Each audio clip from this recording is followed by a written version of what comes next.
طعم الصلصة دي رهيب. أساسي فيها زيت الزيتون، ربع كوب زيت زيتون، كمون، ملح، فلفل أسود، بابريكا، زنجبيل، قرفة، بهار دجاج وكاري، زعتر أو ريحان. الطعم الأساسي هو السماق، معانا معلقة كبيرة من السماق، معانا كمان فلفل أخضر حسب الرغبة، وعندنا كمان عصير ليمون. الأساسي كمان معلقة كبيرة من عسل النحل ومعلقة كبيرة من دبس الرمان. أنا اخترت إن صدور الفراخ هنا، صدور الدجاج، تكون صحيحة ما قطعتهاش. الخطوة الأساسية في التتبيل بتاعها إن أنا أنشفها كويس من المية، بعدين هتبلها. هنا عندي زيت زيتون وعندي معلقة من الزبدة. هخلط البهارات كلها مع بعض وبعدين هتبل قطع الدجاج. بدعكها كده كأني بعمل لها مساج. بعد كده اخدها واحطها في الزيت والزبدة. ما حركهاش غير بعد دقيقة ونص تكون اخدت اللون، وبعد كده اقلبها على الناحية التانية، وبعد كده اخد كمان دقيقة ونص على الناحية التانية. بعد كده اروح قلبها تاني على الجنب علشان الجنب بتاعها كمان ياخد اللون يتحمر.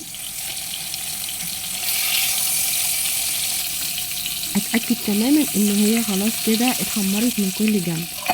بعدين هروح اخدها واخرجها وانزل بقى بكمية من البصل. انا هنا دول 3 بصلات قطعتهم التقطيعة دي جوانح. هقعد اتبل فيهم كده، اقلب فيهم لغايه ما احس ان هم دبلوا. بعدين انزل بباقي كميه زيت الزيتون، وبعد كده انزل بالسماق. الريحه هنا رهيبه، السماق مع زيت الزيتون طعمه وريحته رهيب جدا. هفضل اقلب فيه كده لغايه ما احس ان البصل بتاعي ابتدى يدبل. بعدين هنزل بالبهارات بتاعتي اللي انا خلطتها دي، هنزل بيها واقلبهم كويس. هفضل اقلب فيهم كده شويه بتاع يعني كده مثلا 3 دقايق. بعد كده هنزل بقطع الدجاج بتاعتي اللي هي صدور الدجاج، وبرده لو اتعملت باوراق دجاج مخليه هتبقى رائعه جدا. انا بحس ان الناس كلها بتحب تشتغل بصدور الدجاج اكتر، مع ان اوراق الدجاج حلوه بتبقى طريه، حتى طعم اللحم بتاعها بيبقى احلى من كده. كده بقى انا هغطي الكميه بتاعه البصل بميه سخنه، هقلبهم شويه. بعد كده هنزل بعصير الليمون، بعدين هغطيها. بعد كده انا هنا اتأكدت خلاص ان صدور الدجاج خلاص كده ابتدت تنضج، استوت. هنزل بعد كده بدبس الرمان، معلقة كبيرة من دبس الرمان. هتلاحظوا ان الريحة اختلفت تماما. وبعد كده بمعلقة عسل النحل،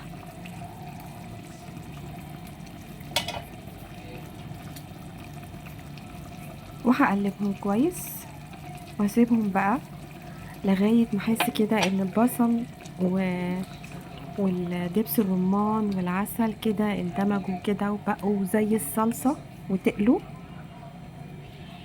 اغطيها واسيبها.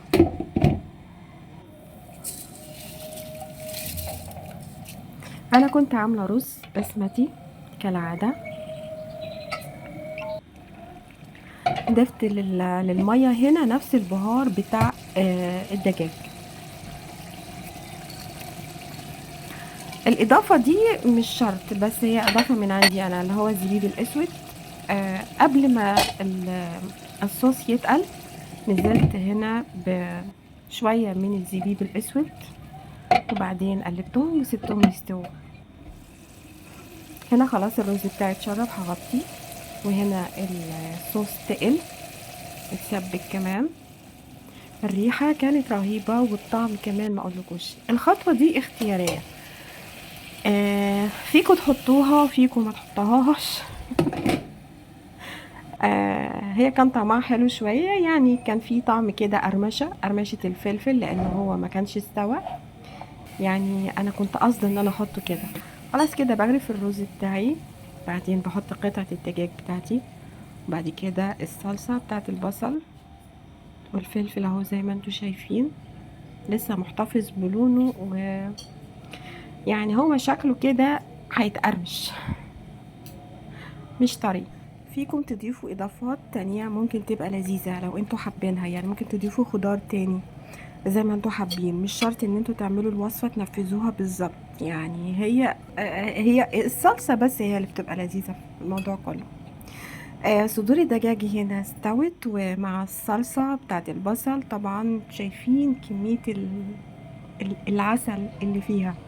الزبيب هنا بيأكد للي بياكل الصلصة ان هي مسكرة، يعني هياكل مش هيستوعب ان هي مسكرة، فبيجي الزبيب في بقه كده، ايه ده، ايه الطعم المسكر ده، فيتأكد يعني. وبس كده.